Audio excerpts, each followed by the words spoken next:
Welcome to the Weekly Juice Podcast. This is episode 32. As always, Ryan and Corey joining you here for another episode. However, if you're new to the podcast, my name is Ryan Bevilacqua. This is Corey Jacobson. We're bringing you the juice every week. Just get involved. The Bad Boys of Fire are back. two weeks strong, the Bad Boys of Fire. Oh my God, I don't know. Well, today we have on financial education specialist Ashley M. Fox on our show today. She is a financial education specialist, owner of Empify, and creator of the Wealth Builders community app. She also is a contributor to Forbes. I would say this is it's almost like a free financial education course in 1 hour. It's absolutely amazing. She goes into stocks, real estate, trusts. What else we talk about today? Just her finance philosophy and framing your mindset around the fact that you deserve money. And that was like the biggest thing for me. She said that a lot of people have a problem with not thinking that they deserve money, not having the right mindset to have money come to them. She said when she stopped thinking about why she didn't have money, that's when she got money. It was like, what? She completely shifted her mindset, and it kind of helped her take off her life in the financial world. But I'll also say she is doing the world a huge solid by teaching kids the things that they're not learning in school. And that's kind of her whole mantra and reason behind Empify and the Wealth Builders community. She wants to give back and train kids to actually have the knowledge that they need for when they become an adult and how to manage their money and finances. Everyone talks about changing the education system. She's kind of actually doing it. Like I always say, well, what did we not learn in school? She's doing that. And people are going to learn more about it in the episode. I mean, what are the other things that we talked about? I got a joke for you. Oh, how about that? All right. What concert is titled the 45-cent concert? What artist would be playing? 50 minus 5. 50 cent and 5 cent minus 5 cent. 50 Cent featuring Nickelback. Oh, it's garbage. Oh, you got it. That was actually kind of good. Yeah. All right. Let's bring in Ashley for this week's episode of the Weekly Juice. Well, Ashley, welcome to the Weekly Juice. We're honored to have you on. We're very excited for today's episode. So thanks for being here. Thanks for having me. Absolutely. So if you could just kind of give a brief introduction of yourself, where you're from, what you do, and how you got into essentially finance. Yes. So my name is Ashley Fox. I am the CEO and founder of Empify. Before I go into Empify, I think it's best to tell you kind of how I got started, because I never wanted to be an entrepreneur. So I went to Howard University with this idea that I was going to be this profound African-American woman working on Wall Street. I like math, I like business. So I figured I major in the subject of money. I wanted to make a lot of it, so I majored in finance. Landed my dream career working on Wall Street. So while I was at Howard, I had tons of internships, realized how much Wall Street paid, graduated, and I landed my dream career working in New York City. So ultimately, my job was to manage the money for millionaires and billionaires. So if you had at least $25 million or more, my team's job was to help manage your money. So essentially, I kept the rich people rich. So I saw where they traveled, where they invested their money, what they didn't pay in taxes. Like I saw everything. And I think about 8 months in, my desire to be on Wall Street, I didn't really have that desire to stay, because I got to a point where I felt like I deserved to be like a client. I hit a ceiling, great opportunity, but I didn't also know what was next for me, because I always wanted to be in corporate America. But I realized staying at my job for 10, 20 years, I would never be in a position our clients were in. And so I realized for something we use every single day of our life, it's not taught to us every day. You shouldn't have to go major in finance, work on Wall Street to know how to manage, save, and invest money. And so I realized that was what I wanted to give the world. I knew why, didn't really know what, and I didn't really know how. So I ended up leaving my job July of 2013 with this intent to be able to give the world financial education. And so I would say a couple months after I left, I created the word Empify, because I didn't really just want to be the finance girl. I felt like I was a career coach. I was a life coach. I was a shoulder to cry on. I was a teacher. And so I wanted to create something. And so Empify is the word empower and modify merged together, because our ultimate goal is to shift the mindset that we have around money. It's not that wealthy people have a lot of money because they were given all of these opportunities, but they have a different mindset in how they perceive wealth in their life and their family. And I wanted to bring that mindset to my community. Ended up becoming a financial advisor, targeting low to moderate income people. In the midst of that, nobody tells you that when you start a business, you don't make money every 2 weeks. So I ended up losing everything. I got evicted from my New York apartment, maxed out credit cards, negative bank accounts. So that's actually how I ended up back in Philadelphia. I slept at my parents' house for 2 years building Amplify. Got to a point where I was winning all these awards, had this nice fancy office here in Philadelphia, but I realized that a lot of adults were mentally and financially broken, and it's really hard to make an adult change if they're not ready to, right? And I realized, how can I prevent an adult from being financially educated if I teach a child? And so that's when the part of Amplify where we started focusing on children. So I would say maybe about 2016, 17, that's when I started to create financial education programs in the school system. So if we fast forward today, Amplify is both a platform for both adults and children. So we now have our Wealth Builders Community app. So now we're an ed tech firm, literally launched that within the past few months. And so just imagine the Netflix of finance in the palm of your hand. I think you can't just go to a bank, and if you don't come from money, you don't know where to get those tools and resources if you have a desire to obtain wealth. And so we create culturally relevant, simple to understand tools and resources for adults.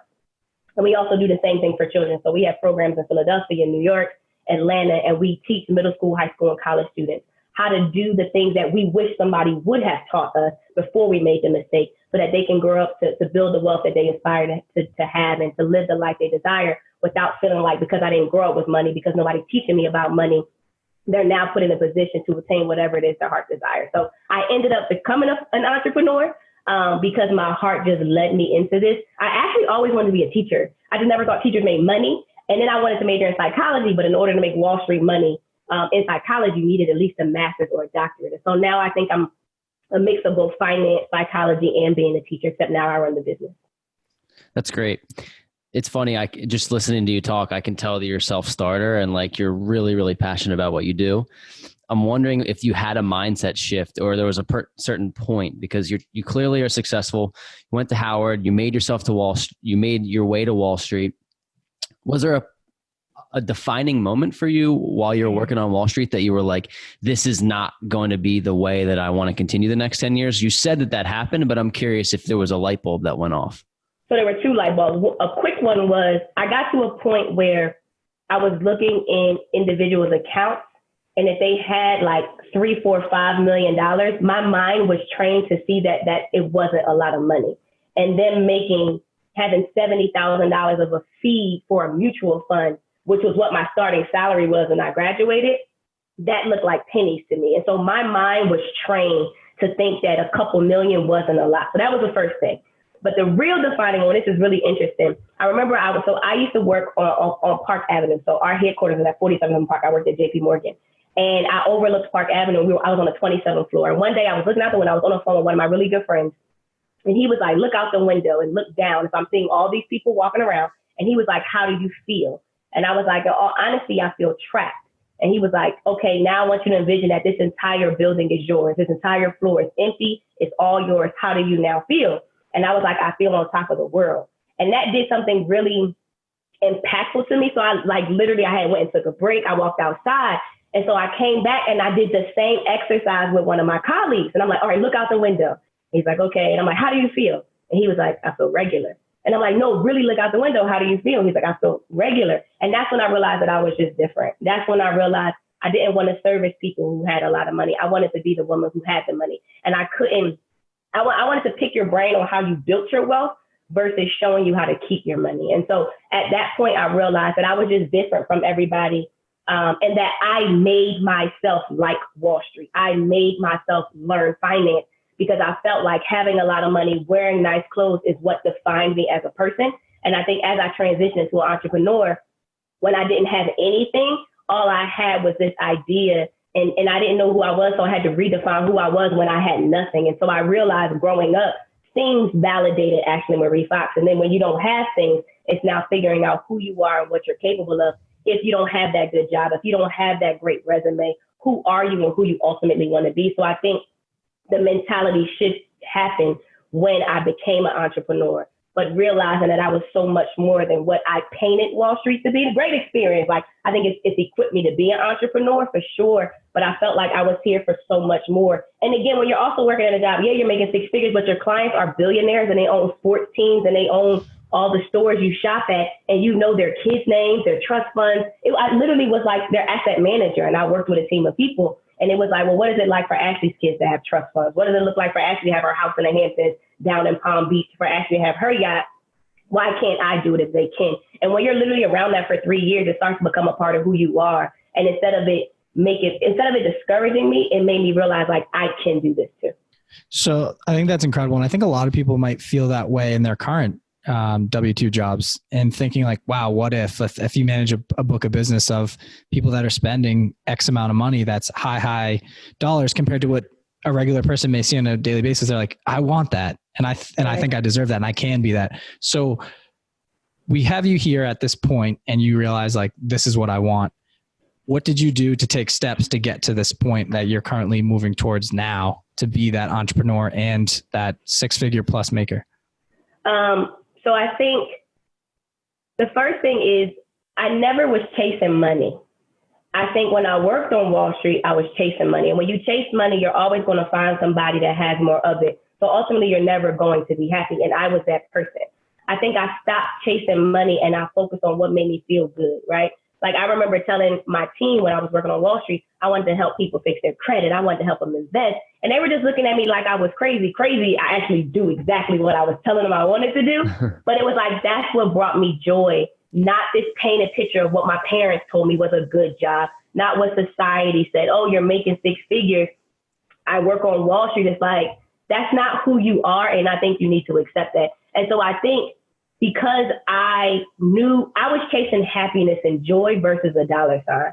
And ultimately, like even bringing programs to the school system, that's not normal. Like everyone wants to learn financial education, but nobody wants to teach financial education, especially to an underserved community, because when you think money, you think people with money, right? And so for me, it was like, no, I just have to teach kids. I was literally teaching. I also did a lot of stuff for free in the beginning. So when I started teaching children, I was sitting in classrooms studying teachers. I would go literally teaching 6 classes for a whole year just to learn how kids were learning and what they were doing in middle school and high school, to then put myself in a position to show people I'm actually good at what I do. But it wasn't because I was looking for a check. It was because I actually believed that I could make a difference. And that's ultimately what I was chasing. And so I let go of this idea of having money.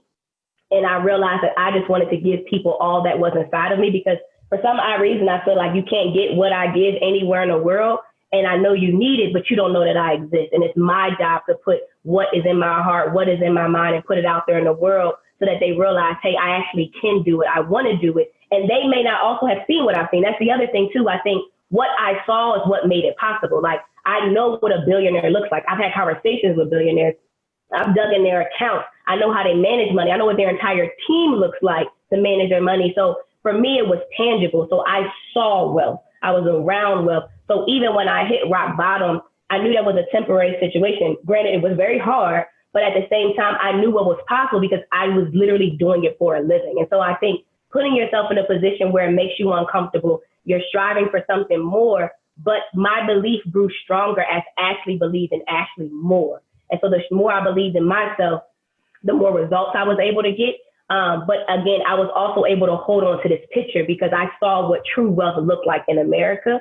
And then interesting, I actually saw what wealth did not look like in America because I started to work with low income people. I started to be in the public school system. And it was a clear distinction of a mindset shift, but also an economic shift too.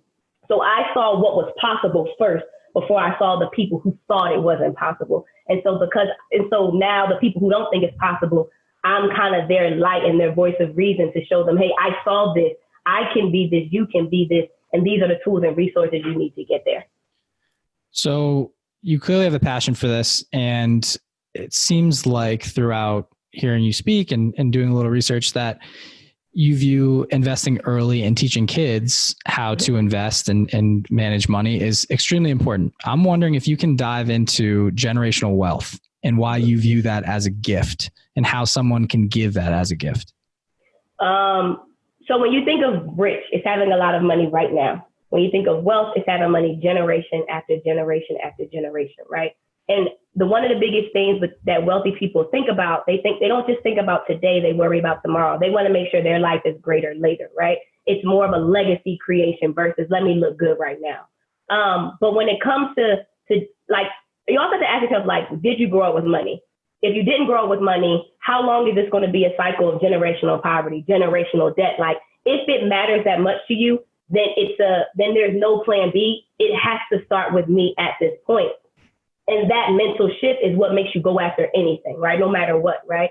But I also think as adults, we think because our money's not perfect that we aren't worth teaching, right? And I think, hey, I took out student loans. Like, I was the first person in my immediate family to go to college. I took out student loans. I'm paying Sallie Mae back because my parents didn't know. Am I mad about it? Cool, but they did the best that they could, right? But because I know what I wish my parents would have done, it is now my job to do that for my family. So I don't have any children, but I have a 3-year-old niece, and my niece will never take out student loans, right? It's my job to put her in a position if, in fact, we want to fix the wealth gap in America. If, in fact, we want to be wealthy, because it sounds good to say you want to be a millionaire. It sounds good to say that the system is messed up, but it's also something different if you actually take action and not worry about the outside world, but just focus on what's going on at home. And so I think getting yourself to a point where you made the commitment, and it doesn't matter if it's $10 a month, if it's $50 a month, if you can consistently spend money every month, you can consistently invest money every single month. And I think the problem is we place value on things and making other billionaires rich by giving them our money. And granted, I love to spend money too, but this billionaire exists because we are the consumer. And it's like, hey, what if in fact the companies I'm loyal to, companies I give my time, money, and energy to, what if in fact I could own that business? And most people think when you think of investing, you need a lot of money. It's very complicated, but in all actuality, it costs a lot less to own Apple stock than it does to get the new iPhone. It costs a lot less to own Nike stock than it does to own a pair of Jordans, right? But we don't know that. But it's also showing people, hey, if you're giving your money to these companies have been around for years. They make billions of dollars, and they're consistently growing through a pandemic.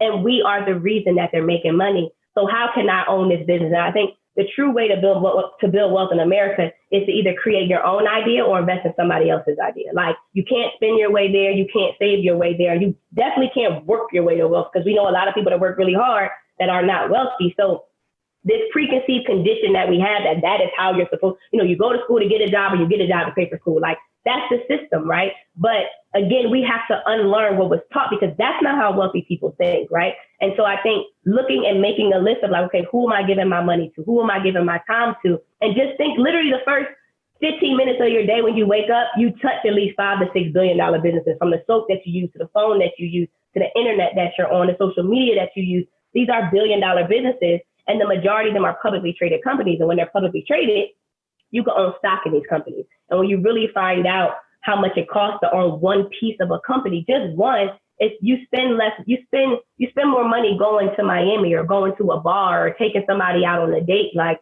and again, you don't have to start big. You just have to be consistent. Wealth is not built by a dollar amount. It's built by a habit. So you can build wealth consistently. And if you have to $5 your way to $1 million, then so be it. But I can guarantee if you don't do anything, then you won't get to where you say you want to be if you really want to get there. And it's that big of a deal to you. One of the things that I really liked about what you said is talking about the mindset shift. And the reason why I love it so much is because when we talk about financial independence to people, we realize that when we talk to somebody about financial independence who's in their mid-30s, it hits them like a ton of bricks, and it's like something that they've never heard before for the most part. And the reason why I'm bringing this up is because I think it's unique that you teach this to children, because that's where, when you're a child, and if you have a certain way that your parents treated money, how do you think you're going to grow up and treat money? Right. You're going to do exactly what they did. So for you to teach kids the way to think about money in the beginning, you're really, really setting them up for success. I kind of want you to dive into maybe some tactics that you might use, high level tactics, I guess, with, I don't even know how young you start. Like, if you could just give me an example of what some of the things you do with kids to create that mindset. Because when I learned about financial independence, I was 24.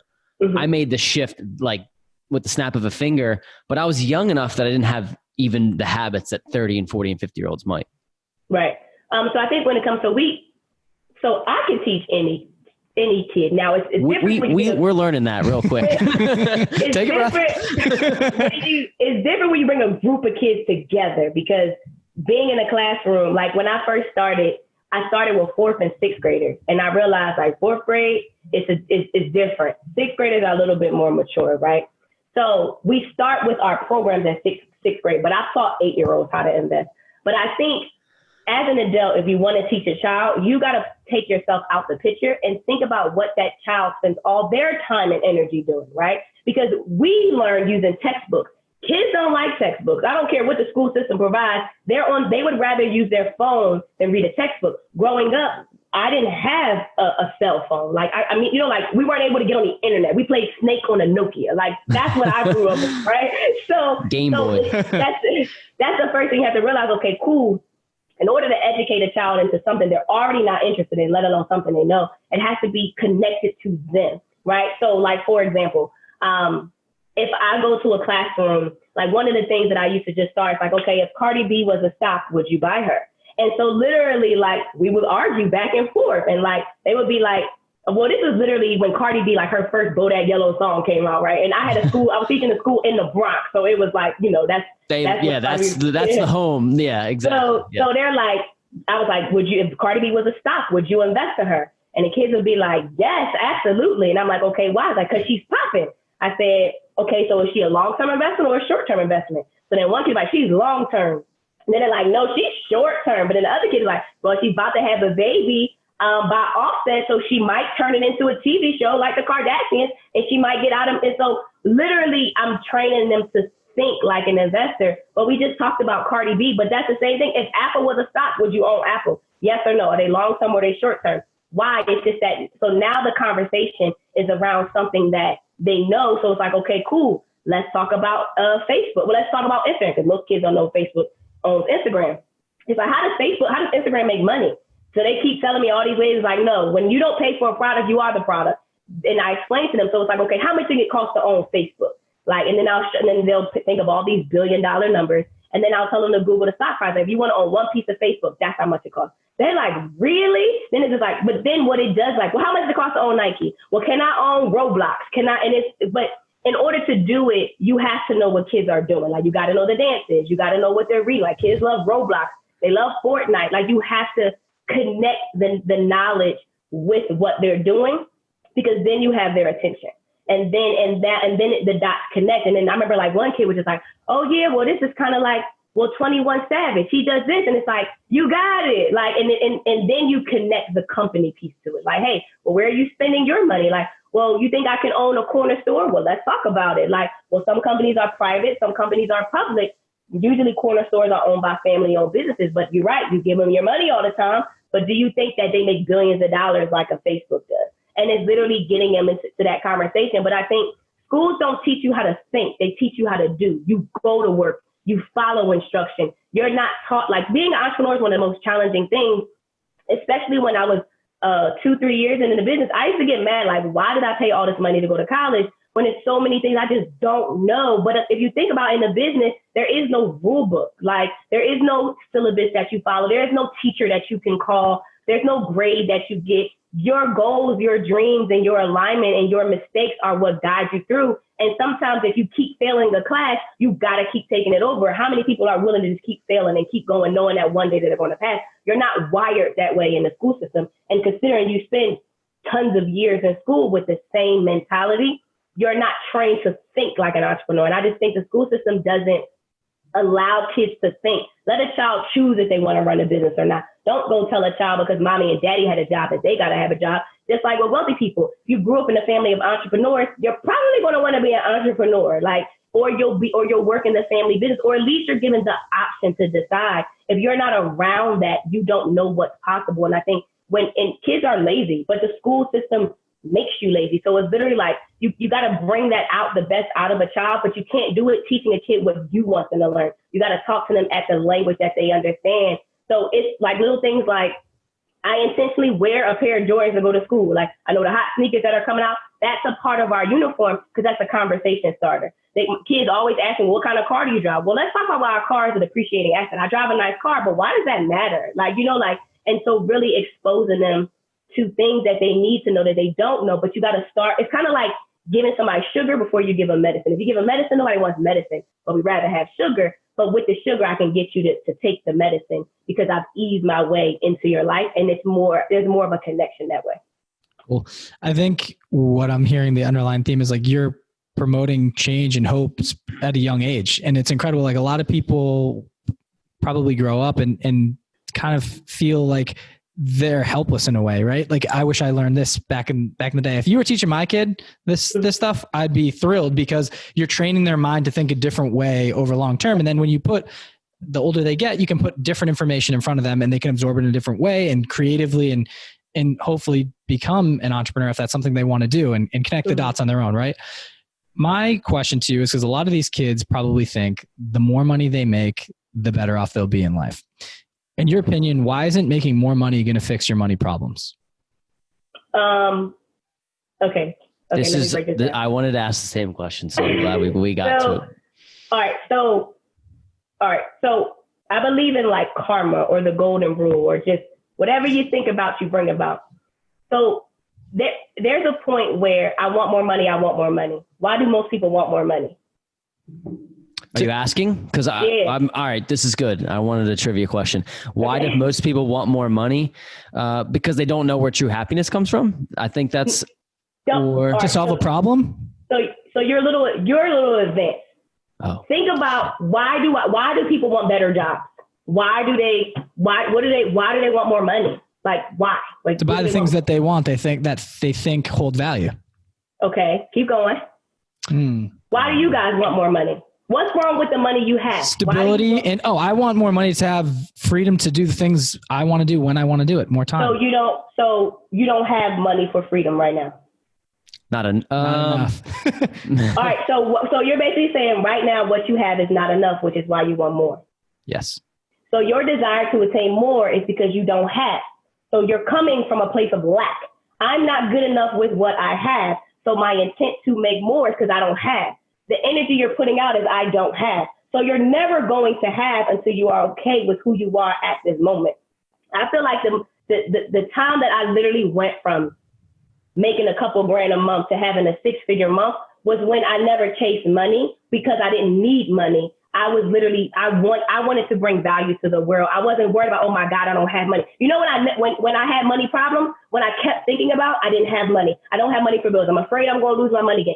All of these things were coming from a place of lack. So this thing about it. If you always think about bills, how do you have the capacity to make more money if all you're thinking about is what you don't have? All your energy is going to one area. What you don't have, right? How about I'm okay with what I have. I'm grateful for what I have and more is going to come. I would honestly say, and nobody really knows this, I started to make more money when I started to pay people early. Because I was one of those people, like I knew every bill collector that was calling. I was the person that would pay you on the 29th day because I knew on the 30th day you would ding my credit. Like I literally memorized everybody's number, but I was holding money because I suffer from PTSD because I've been in places where I've had no money. 7 years later, still afraid, oh my God, I can have all this money. I just don't want to lose it because there have been times where I've never had money. There are people who grew up like that. There are people who don't feel like they're worthy of money because they never had money. They're afraid to let go of money because they don't have money, or they overly spend money because they never had money either. So they're buying because they never had and they feel like they deserve, right? So we're literally repeating the same cycle, like you said, from how we grew up. But when I started to pay people early and I let go of money because I knew more was coming, that's when people started to pay me early. That's when random opportunities will come because I was giving away money and paying bills because I knew I was worthy of having more. I was deserving of having more. And I think when there's a mental shift that I have enough, it is okay. And I believe more is coming. You don't attract what you want. You attract who you are. And you're only going to manifest more of your reality but you have to let go of your reality and explore more possibilities. So like things like I do, so like I want to move to New York. And the apartment that I want to live in New York is like 5 times my rent where I live right now. But me moving to New York is more of a mental investment. Like I feel like I built my business in Philly. I want to scale my business in New York. Like that's the energy I want to be around. But what I do now is every time I go to New York, I literally will drive where the apartment buildings are. And I would just sit out there and just stare at the buildings. I would literally schedule viewing to see the apartment because when I walked through it, it felt uncomfortable. I felt like why am I like, it was so expensive for me. Oh my God, what if I get this apartment and then the next 2 weeks, my business falls apart? And it's like, but where are these thoughts coming from? Because they didn't happen yet. They're coming from past experiences. But I will intentionally put myself in spaces to remind me of what I want. I'll sit there and visualize and envision myself signing my lease. Like now what I do is like, I literally envision signing my lease, laying on the floor and planning out my housewarming party for this apartment in New York. Now it is uncomfortable, but I feel like when it becomes a part of who I am, that's when I get the apartment. When I stop telling people that rent is expensive, that's when it won't be expensive. Because as a kid, $10 was a lot of money. Now as an adult, what is $10? There were points in my life where $1,000 was a lot of money. I can't do anything with $1,000 right now. So it's really all about our perception. Got it. I do want to get into stocks, and I know that's going to be a pretty big rabbit hole here. But really quick, I think people are saying, okay, at one point, Ashley did not have a ton of money. She trained herself to learn finance, and then she started managing multi-million-dollar portfolios, potentially billion-dollar. Now she gives back and teaches kids at a young age. I want to know how you started your business. Not a super long story, but like, I'm thinking if I'm the audience member and I'm like, wow, she's incredible. This is amazing. Like, how do I get started? How do I map it out? What do I do? So when I quit, I think, again, I didn't know what, I knew why. So I knew who I wanted to be and didn't always know how I was going to do it or what it was going to be. So like, for example, we now have an app, right? We had an online community because the company reached out. We started to partner with them. We had an online community. Once I started to see how fast we were growing, I realized I can't build what I'm trying to do for the world on this platform. And I need an app. Now, how much does the app cost? I have no idea. How to make an app, I don't know any of that. So one of the things I've been doing this for years. I have this thing where I wake up every morning, I meditate. I meditate, work out, read, and I typically do 2 or 3 of those if I do 3, I'm phenomenal that day. But I typically always try to do like 2 or 3. But every day I go into the mirror and I say 7 things that I'm proud of myself for, 7 things that I forgive myself for, and 7 things I'm committed to. And then after that, I just go, I am crazy. So like, I am the owner of an app. I am a billionaire. And I just literally, and every day I would say it. And you get to a point where you trick yourself into believing what it is you're saying. And then the next thing you know, we have an app. Now, but when the app came, it was normal. We made the money in like 5 minutes. It just was. But again, I became the person I kept telling myself I wanted to be, but I didn't fully believe. I think we have these desires, but we don't have a belief. And it's just like, hey, I want to be a millionaire, but I hate my job, but I have debt, but I can't invest. It's like you're hitting a roadblock every time you say you want something because your belief is more dominant than your desire to have it. And so I got to a point where my belief was stronger than my desire. And that's when I was able to, that's when it was easy for me to make money. That's when it was easy. So now, like, my biggest goal now is to make $250,000 in a quarter. Like, still frightens me a little bit, but I'm close to like being able to do it, not just money wise, but mentality wise. Like, it doesn't frighten my team, but for me, it's just like, okay, when you get 250, what are you about to do with it? You want to make sure you allocate it the right way. Who you going to hire? All these things are literally taking my energy away from obtaining what it is I desire. So I think the biggest thing is you got to trick yourself into believing in yourself first. You could try to write it all down. I never had a business plan before. It was just like, this is going to work and I don't have a choice. And if that means I got to lose my apartment, I got to lose everything. That's why you don't do things for money, because when the money runs out, you're not about to go do it again. Like, for me, it was like, no, this has to work. Like, I'm the only person in the world that can solve this problem. Nobody can do it. They done tried to do it. It won't work. I have no choice. There was no plan B for me. This had to work and I'm not going to stop. Now, it was hard.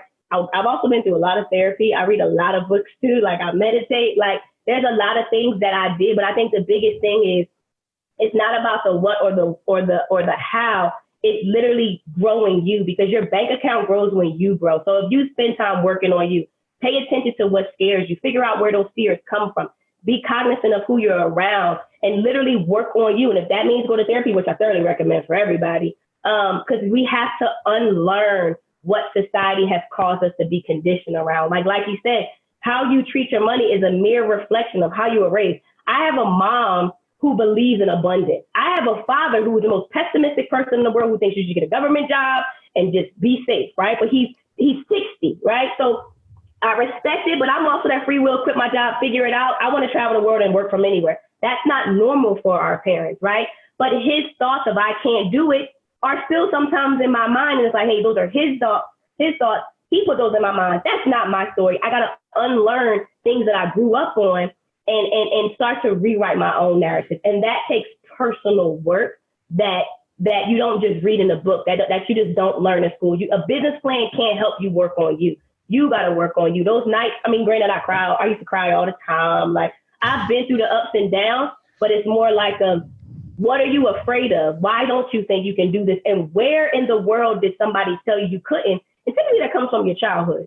And so I think having that understanding of you and the development of you then become a better CEO. You then become a better parent, a better spouse, a better partner. But I think the working on me has never stopped, especially when I got to points where like I had breaking points. Like I would have like anxiety attacks. I would cry. But that also came from me being an overachiever, because I grew up in a household where my dad, it was never good enough. It was never good enough. So I got all A's, but the all A's didn't matter. I had to get the best, go to the best school. I cried when I got my first B in college. I had that, not just one internship. I had to have 4 internships. I had to have the best job. And it got to a point where it was like, I'm tired of being great because none of this matters to me. But it's like, where did that come from? Because your whole life, you felt like you had to prove something to your dad. You had to prove something to your family. And then I let go of the fact that I don't got to prove anything to anybody. And then it was just like, well, what makes you happy? And it's like, well, maybe traveling the world for 30 days, that does make me happy. Like, and if it doesn't, who cares? I'll just try to figure it out. But I think our family and society doesn't nurture the supporting of being free with who you are and doing what you want. And that comes from personal growth. I think I'm hearing a lot of different things here, but they're all kind of consolidated into one thing. You're a self-starter. You basically are saying people need to take control of their own lives. I'm thinking if I'm driving my car, listening to this podcast, and I'm hearing you talk a mile a minute about, you're so passionate about this, but you're a self-starter, I would be overwhelmed and be like, oh my God, I don't know if I have the energy that this woman has. Right. And that's okay. That's okay. There's only a certain amount of time in a day, right? And people always say, I don't have enough time to do this. I don't know. I have to go take care of the kids. I have to make food when I get home. I have work. I have a 9 to 5. I have to put food on the table. What do you say to those people? Okay. About taking control of their lives? Well, real quick, to go off of what Rye's saying, I think that this is a philosophical discussion in a way of what you're talking about. And a lot of people who are super wealthy or super successful always say it starts with your mind. But I will say to the people that are naysayers, why don't you just try it? Because if you do the mindset shift, it can only manifest good things. And I think that a lot of people get stuck in what you're saying and the feeling that they don't deserve. But if you really put your mind there first, I mean, it happened kind of to us in a little bit. And we're like, we feel like we're at level 2. But even in that sense, you have to see it before it can come. And I think that a lot of people get stuck like feeling that they don't deserve it. I'll let you answer the question, but I wanted to add that in there. So typically when I get that question, I'll do it with you guys. So tell me what they're telling themselves. I can't do it. There's not enough time. I got to take care of my kids. Let me guess, you got bills. You got a lot of responsibilities, right? Okay, cool. If I told you that in the next week that you had to go out, start your business, create your EIN, go get your first customer, and go do the thing that you don't have time for, whatever it is, right? And if you did that in the next 7 days, you meet me in Philly, and I'll give you $1 million. But you got to do it. You got 7 days to do it. That thing that you're frustrated that you can't do, time doesn't give you, you don't have time, everything. And I said, if you go do it, you meet me in Philly, and I'll give you $1 million. What are you going to do? I'll see you in Philly. Okay. I think everyone's going to do it because they're going to prioritize, right? So then I ask you, what are you missing, the skill or the will? Because you can't tell me you can't do it. You don't have the time. You don't have the will to do it. And will comes from the inside, not from the outside. Because if I told you, if you can go do it for $1 million, why don't you think you're worth more than that and you can do it because you can obtain more? Like, yeah, I would definitely do it if you gave me $1 million. But in all honesty, and I think this does take work. If you gave me $100 million right now, I promise you I'll wake up and do the same thing I do every day.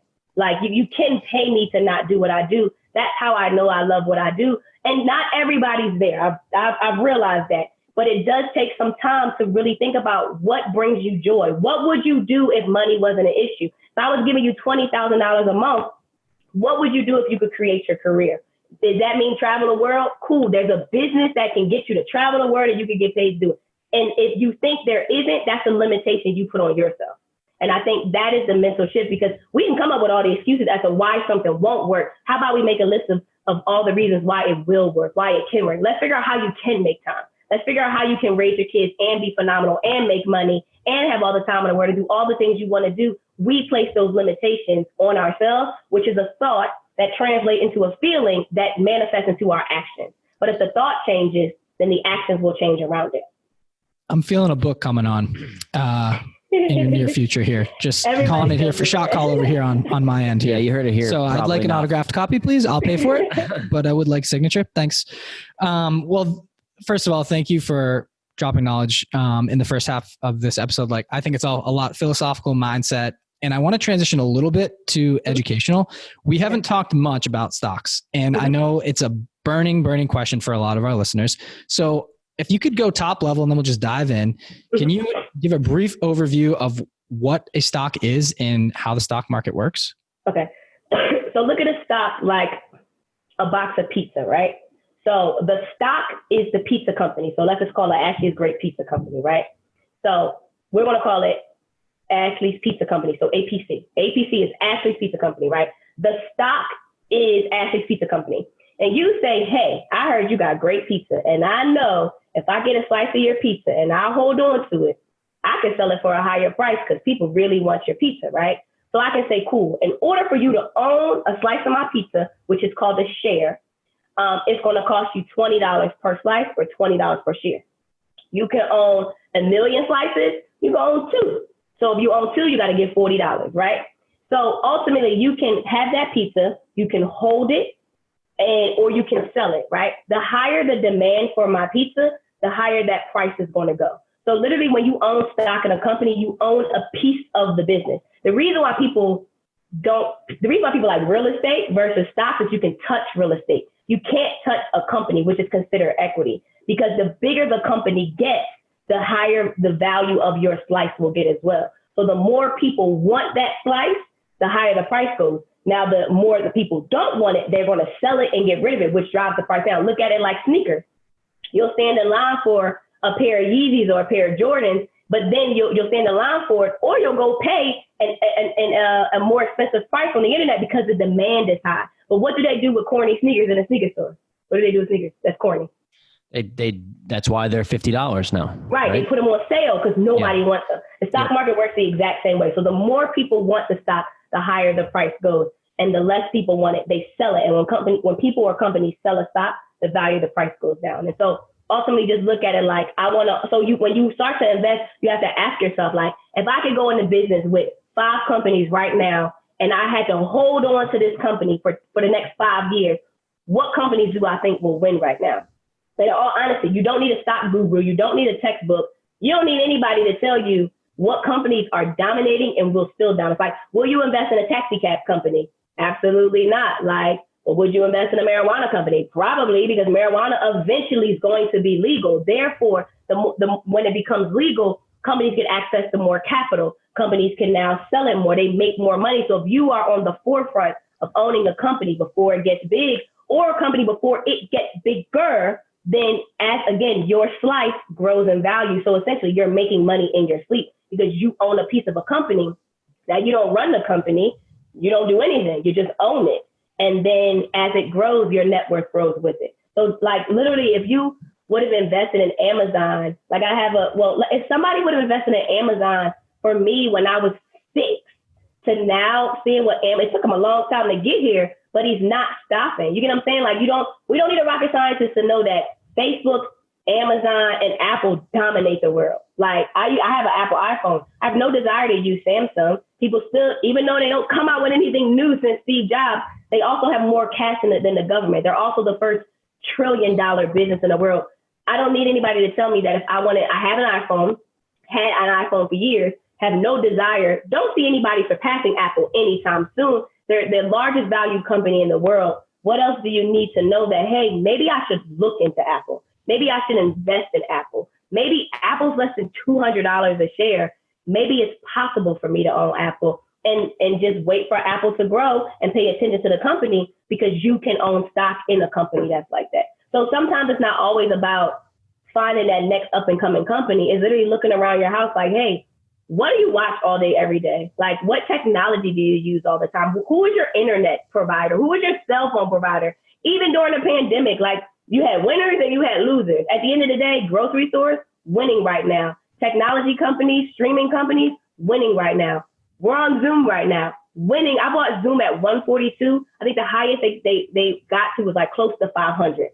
They dropped the other day because they announced the vaccine, so investors are scared. Like, Zoom's not going to have as many customers when the vaccine comes out. So just things like that you want to pay attention to, because you can own stock in a company. You don't have to invest millions of dollars. Like, I bought Zoom at $142 a share, and now it's trading over 400. I got Zoom in April.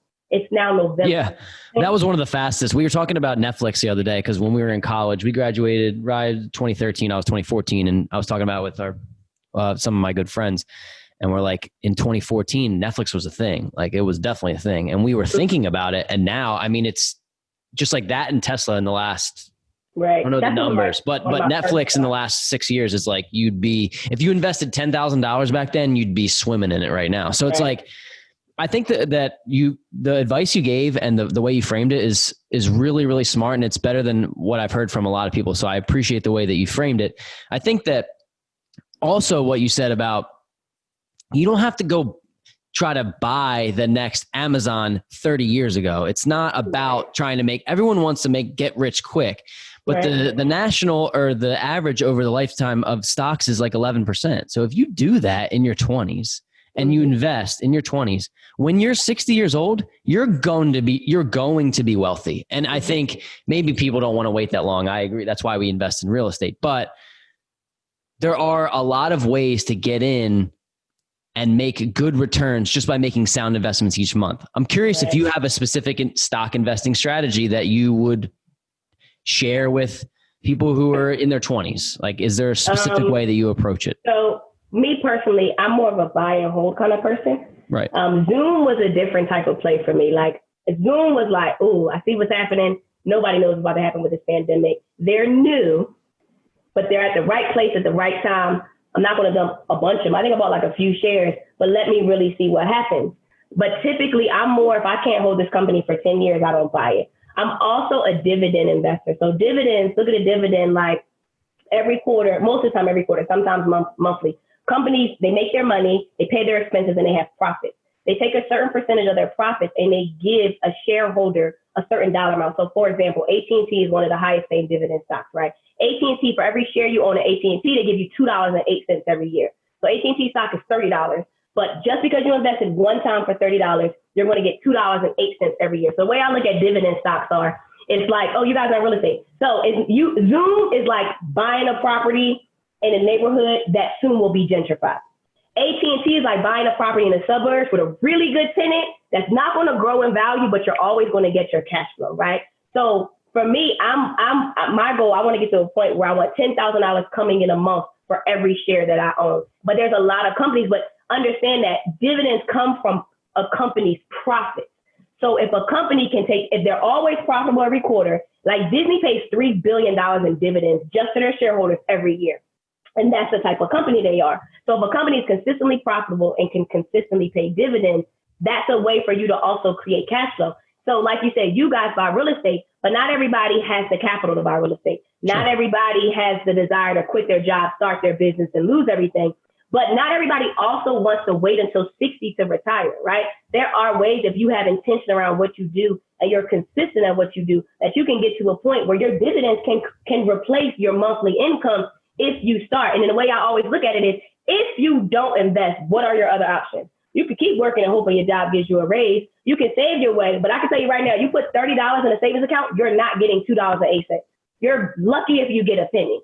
So literally, like, starting to think about those more seasoned companies, who's paying me dividends, who's been paying dividends for years that can give me that consistent cash flow. So if I own 2 shares of AT&T, that means that I'm getting $4.16 every single year. And you can literally share your way to a point where AT&T is giving you $1,000 a year, and all you did was invest in a company. You don't run AT&T. Just so happens that they're the number one telecommunications company in the world, on HBO, on CNN. Like, there's tons of companies they own, but again, they're the number one telecommunications in the world. And I'm pretty sure you have AT&T, Sprint, or Verizon as your provider, and Verizon pays the dividend as well too. So sometimes for me, I go the dividend route because I want cash flow, and I also want appreciation too. So I do want my stocks to grow, like a Zoom, like an Amazon, but like I own stock in Apple. Apple pays a dividend too, but Apple stock grows a little bit. Like AT&T stock really doesn't move. Like, no, they don't. They're literally, investors buy them for their dividend because they're pretty consistent with it. They've been doing it for years. And so I have a dividend strategy approach, and I also have a buy and hold approach. But I also don't have time to like watch my stocks all day. Like, for me, it's like, I want to double down. If I made like, you're not a day trader is what you're saying. Yeah. I don't have time to watch it, but I know if my Tesla stock, I made $6,000 off of Tesla, and all I kept thinking, I started with 300. And I'm literally like, what if I just did 600? Then my 6,000 would have been 12,000. So you can do that all day long. So yeah. So in my mind, it's like, I'm a share person. Like, the more shares I can own, the bigger my return is going to be. Just like you guys, the more properties you own, the bigger your return is going to be. So I just double down on my properties. I focus on, I'm going to get one property this month. I'm going to get another property. And that's how I look at my shares. It's just a little more expensive. A little more cheaper to buy stocks than it is to buy an entire asset. I got one. I'm biting at the bit here. I like what she said about the alternative. Like, the scarcity mindset provides you with the alternative. So if you want to not educate yourself and just put it in a savings account, you just set yourself up for working the rest of your life. So right. I think. To jump in on that too, I'm thinking a lot of people, and once again, let's throw it out. I don't have time to do this, but I'm thinking like, is there a way to hedge your bet in a way? I'm kind of leading you on here, but essentially, rather than buying one stock, can you buy a basket of funds? And what is that called? So it can either be an ETF or a mutual fund. I would probably go the ETF route. Mutual funds are typically what's in your 401k and your retirement plan. ETFs are a little bit cheaper to get into, and the fees are less expensive. Typically, mutual funds, you need at least $2,000-3,000. Some of the best performing mutual funds have a minimum requirement. So if you don't have that $2,000-3,000 to start with a mutual fund, you can find an ETF. So for example, if you like tech companies, if you like real estate companies, if you like consumer companies, there are consumer ETFs. I own a marijuana ETF, because I don't know which marijuana, but it's comprised of multiple companies. So look at it like fantasy football, where I don't play fantasy football, but it's like fantasy football. Should have used a different example. No, I like where she's going. People are going to pick on this. But it's not. Whoever the person is that's picking the players in the team, that's how like an ETF and a mutual fund is ran. The better the better the player performs, the higher the valuation. The worse the player performs, the lower the valuation or your score when it comes to that. And so just look at it like that, or just look at it like a basketball team. If your player is not performing, you bench them, but if they keep not performing, you trade them and you swap them in for something else. So that's typically how ETFs and mutual funds are ran. The difference is a mutual fund, they trade their players daily, and ETF usually does it once a year. But the reason they do it once a year is why the fee is not as high for ETF. Mutual funds, you're paying for an expert, of which 96% of mutual funds don't outperform the stock market. Like you said, anywhere between that 9 to 11%. Mutual funds try to beat the overall stock market, meaning all the stocks averaged together perform anywhere between 9 to 11%. Like that's usually like around 10, and that's normal. Mutual funds say, hey, I can beat the stock market, but 96% of mutual funds don't ever beat the stock market, and you come out shorter because you're paying a higher fee for someone to manage that fund for you. When in all actuality, you honestly could do it yourself. But like you said, some people don't have that time. Or you can just say, hey, I just want to bank on the whole stock market and just buy the S&P 500. And you don't have to do the research. You're just banking on the U.S. stock market, which has its ups and downs, but over the past 100 years has come out on top. Yeah. So if someone wanted to get started right now, where would you direct them to open an account, and how should they educate themselves before diving all the way in? So if someone came to me, the first thing I would say, you need to join our Wealth Builders community. What was that? I'm sorry. Our Wealth Builders community, because I can sit here and tell you what account to open, but you're once you get the account, it's like you don't know what to put in the account. And I think that's always the biggest thing. What account do I use? Like, okay, cool. You actually should know what you should put in the account before you even actually get the account. But I always recommend, we have like a beginner investors room for our annual members in our community, where it's literally like a 5-step process. This is where you start. This is where you finish. Get you to a point where you understand what a stock is, how it works, what account to choose, how to open the account, how to process a transaction, how to research the investment, to get you to a point where you're starting to understand the news and the investments associated with, the ideas and the strategy around how you're going to invest. Because it's not hard. I've literally helped thousands of people become investors from start to finish. But I would say nowadays, all these accounts are the same. Look at like a brokerage account, which is the account that you need, like a car. Like a car's job is to get you from point A to point B. Now you got different brands, you have different features in the car. So they all may have different features, but they all do the same thing. So ideally, you need a brokerage account.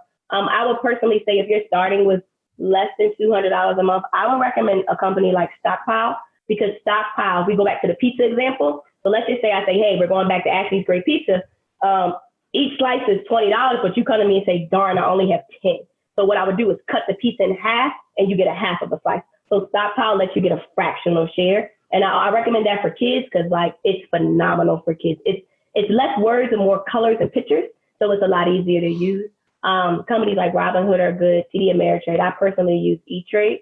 But I think all of these companies, especially the ones you've heard of that are always in the news, are great for you to start, but not the best for you to finish. So like when you think about billionaires and millionaires, they're not using Robinhood. They're not using Stockpile. They're using your more seasoned E-Trade, TD Ameritrade, Charles Schwab, things like that, because they offer more features and they've just been around longer. Robinhood and companies like Stockpile are designed for that beginner investor.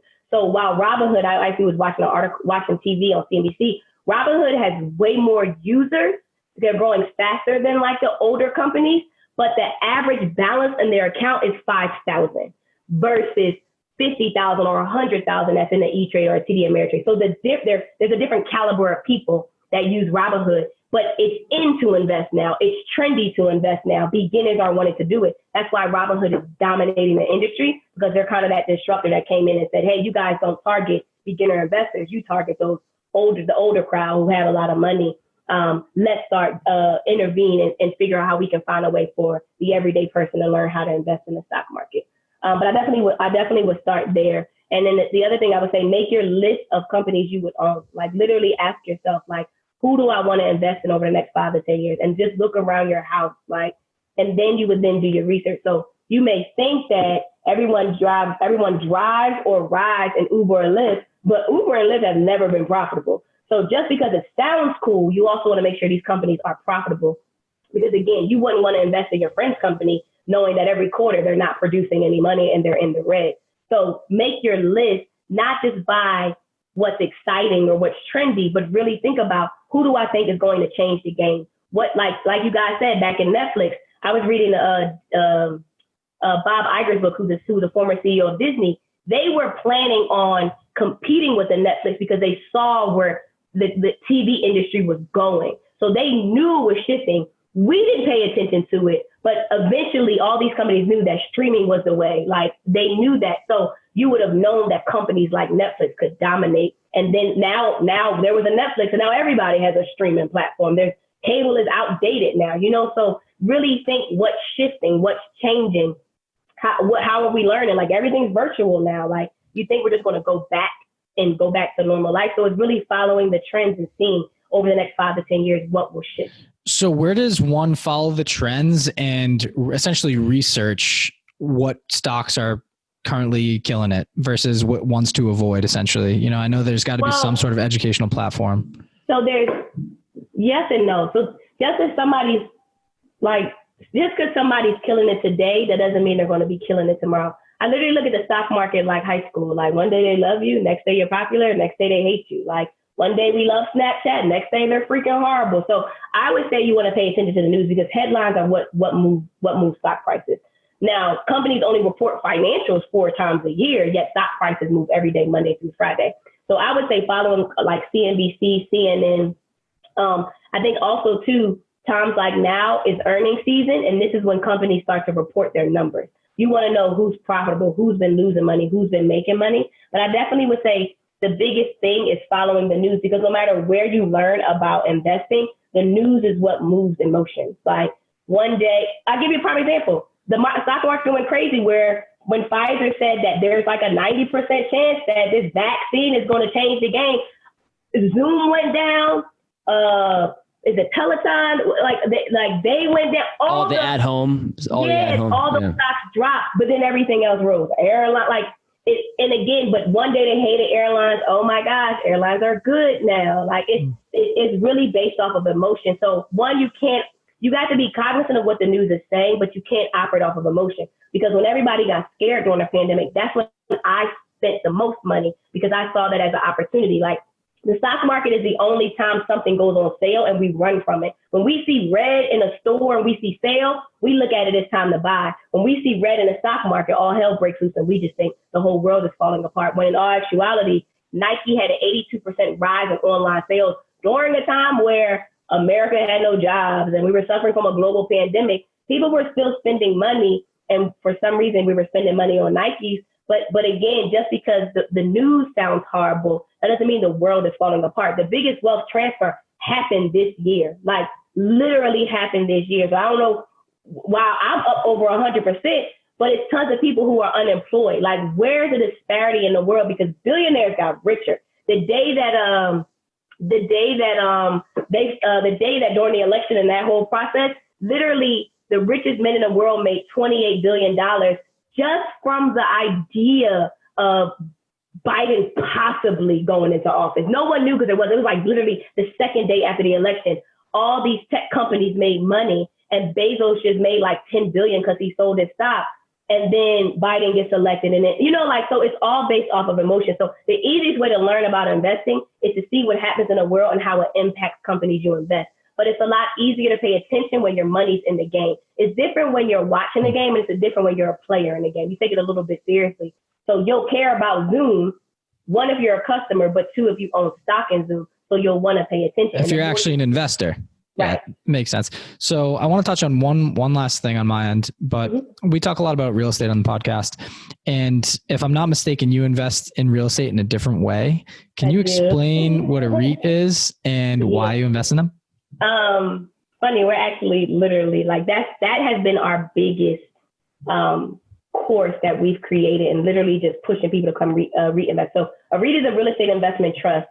And the reason why I invest in REITs is because if I run a business right now and I have $100,000, I don't have the capital to put into a property right now. I need that money to put back into my business to grow my business, right? I also don't want to go ask the bank for money. It's just a lot when you run a business, because you being able to show how much money you make versus paying a lot of taxes. There's just a lot of pieces as an entrepreneur using the bank to purchase real estate. One, I also travel all over the world. I want to move to New York. I got a place in Philly. I'm not at a point where I want a big old house, a stable family. I move a lot. So I would buy a property as an investment property, but cash flow right now has to go back into my business. Also, being people who are working professionals, they may not have the credit score. They may not have the thousands of dollars to be able to put into a property, but everybody wants to invest in real estate. And so a REIT is essentially you owning stock in a company that builds, and manages and operates a commercial property. So for example, Simon Properties is the number one mall operator in the world. So whether you're going to King of Prussia Mall or Lenox Mall in Atlanta, literally there's probably no mall in a major city that is not owned by Simon. So what happens is all the stores and all the tenants of Simon, they pay Simon rent, right? So what happens is 90% of the money that REITs are making has to go to their shareholders in dividends. So remember, dividend before is a company taking their profits and they choose to pay a dividend. REITs by law have to pay dividend because they're exempt from corporate taxes. So every time Simon collects rental income as a shareholder of Simon, I collect dividends, and REITs pay higher dividends than your typical corporate company. So another thing, like when you use your phone and you're saving all your pictures, or Google, Amazon, Facebook, all of this data that's roaming the streets are stored in data centers. Data centers are stored into REITs, hospitals, apartment buildings, office buildings. Typically, there's probably no building in your skyline that is not owned either by a private investor or a REIT. So you guys are considered private investors, but there are real estate investment trusts that own a lot of buildings in the Philadelphia skyline, and you can own stock in that company. And every quarter or every month, they're paying you a dividend. So like, for example, I own REITs that own hotels, right? So every time most hotels don't own the building, the REIT owns the building and the hotel is the tenant, and they have to pay out their income in dividends, in the form of dividends. So the more shares you own of the REIT, the more cash flow that you can create. So for me, because my audience isn't that person that makes $25 million or more, my audience are the individuals who want to build wealth, but have the mental barrier that I can't do it. I don't have good credit. I don't have a lot of money. They're creating all of those narratives of why they can't do it. Now I show you there's no reason why you can't buy real estate. Hey, you don't need a lot of money. Hey, you don't need credit. And you definitely don't have to manage the property. All you do is just collect the cash flow. And the more you invest and the more shares you own, the higher your dividend will be. Like right now, Simon pays me like over $100, like on a passive basis. And I own a few shares, but the more shares I own of Simon, the more my dividend will be, to get me to a point. These malls could be paying me $500 every quarter because I just own stock. I don't run the mall. I don't manage the mall. I may shop in the mall. Malls are also suffering right now, but it's also seeing how is Simon going to take all this real estate they own. Like they're about to buy JCPenney's. They just bought Lucky Brands. Like they're buying this real estate, but they're also now about to put Amazon's fulfillment centers in these malls, right? Yeah. So now Amazon is going to be a tenant of Simon. So when Amazon pays their rent, Simon has to pay out their income in the form of dividends to all their shareholders. So it's just another way for you to own commercial property without having to build a building, manage a building, have the great credit. You let these companies run all these properties, make sure they're strong institutions. They've been doing this for a while, and just make sure those dividends keep coming. And it's a way for you to create passive income, but still have your job, still do whatever it is you want to do, but still create income. So basically, if you have a brokerage account, you can invest in a REIT as well as stocks. You just manage everything on that one kind of platform. Correct. Mm-hmm. Excellent. Yeah, man. That was Corey said, looks like it's spinning. Yeah, no, that was some knowledge. No, that was great. I really was. I think we want to move into like kind of the final segment. I guess I want to know, Ashley, where you see your business going in the next, I don't know, 3 to 5 years or 5 to 10 years. You've done a lot. What's next for you? So I think the biggest thing is expanding our app. I want to get to a point where we're reaching hundreds of thousands of people, building out the infrastructure where you come in, get the tools and resources that you need. But I think the biggest thing about our Wealth Builders community is you're around like-minded people. So it's not just about, hey, I'm learning about money. I'm now surrounded by people who are on the same journey as me, and I can get access to them. Turning our Wealth Builders community, not only just from a technology platform, but also an actual experience where we start having retreats. We start having different regions within different parts of the world, because we have people from all over the world, but we want to be able to connect these resources.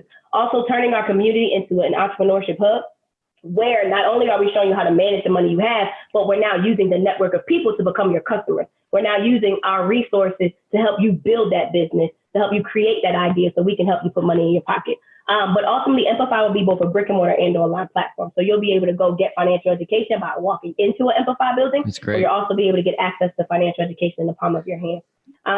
But I think that's huge, by the way. I don't mean to cut you off, just because I think a lot of people who put their money in places, they really want to touch and feel a representative and somebody who's like, they can look in the eye. So I think that's even though the brick and mortar is kind of like going the opposite direction, I think it still is important, especially for the financial. It's more emotional than it is financial. Yeah, exactly. And then from a kid perspective, building our curriculum that makes financial education a standard. So one of the things that I think has worked for us is it's not just a financial education class that we put in schools. We help move kids' test scores. So we can put financial education and replace a math course, get these kids to pass these exams, but also able to learn financial education at the same time. So being able to put financial education into a school system so that it's not just, hey, we want this program. We have to have this program because we can prove we can move the needle in the school system. And then ultimately turning technology into a space where we can teach kids financial education. That's something that is a totally different ballgame. Financially educating an adult, having them sit and watch classes, but building those tools and resources so much that it'll be like you're watching Sesame Street, but a kid is watching it, but it's also financial education that they're learning, but they can access it in the palm of their hand. So being able to do that. But I ultimately just want to get us to a point where you think of financial education, or you want your child to learn how to manage money or invest, or you as a family want to do it. The first company you think of is Amplify, and you can access it through technology or walk around a corner just as fast as you can see at McDonald's. There's a place for you to learn how to build wealth. And we're also aligned with organizations, with companies, with banks to be able to amplify that experience. I don't want to be a bank myself, but there are tools and resources that banks offer. But not all banks can reach the people that we can serve in a way that they feel comfortable enough to utilize the products and services that banks offer. So ultimately, it's getting to that point. I want to move Amplify and have the entire headquarters in New York, so that will be happening. And so move my team out of New York. And I have an actual residence in New York in my beautiful apartment in Lincoln Square. So yeah. That's great. That was incredible. I have no doubt in my mind that you'll get there. So I think there's such a market for it too. I mean, it's just things that I personally wish I learned at a younger age. And I think to teach kids that, to teach somebody who's 11, even that's, 10 years old. If I knew we might be Bezos right now if I knew that when I was 10. I'm just thinking, like, if you ask any parent or anyone that could go back to school and say, what's missing? What did you not learn? Yeah. It's that. Right. So taxes. Nobody knows how to do any of the real life things that matter from school. And it's just, you said something in the beginning of the episode. What does school teach you? How to go to school to get a job, and how to get a job to pay for school. Yes. Yeah. So, come on. Yeah. So we've reached the last segment of the show. It's the last drop. So we're almost wrapped up here. I have a question for you. You've fed us plenty of knowledge. So this one is going to be, it might be kind of difficult to pick one thing, but what has been the most impactful resource that has helped you in your quest towards financial freedom that someone may be able to implement in their own life? Resource. So it can be an app, a podcast, a book, something of that nature. So I can't just give one book. I could give you top 5. Let's hear them. Whatever you feel like. It would be so Ashley if you gave us 5. Hit us with 5. Okay, so I think The Awakened Millionaire by Joe Vitale. Never heard of that, actually. That's okay. Cool. Yeah, it's really good. The Seat of the Soul by Gary Zukav.